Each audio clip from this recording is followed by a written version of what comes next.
प्रकाशको ठुटे इंग्लिश सुनेर विदेशी दाइ पनि छक्क परे।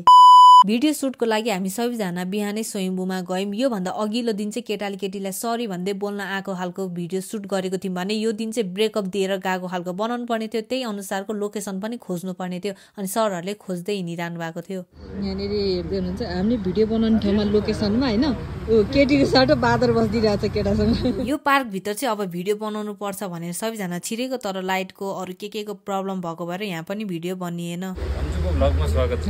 हिँड्दा हिँड्दा बल्ल एउटा भिडियो बनाउन मिल्ने ठाउँ भेटियो अनि सरले यहीँ भिडियो बनाउनु पर्छ भनेर भन्नुभयो।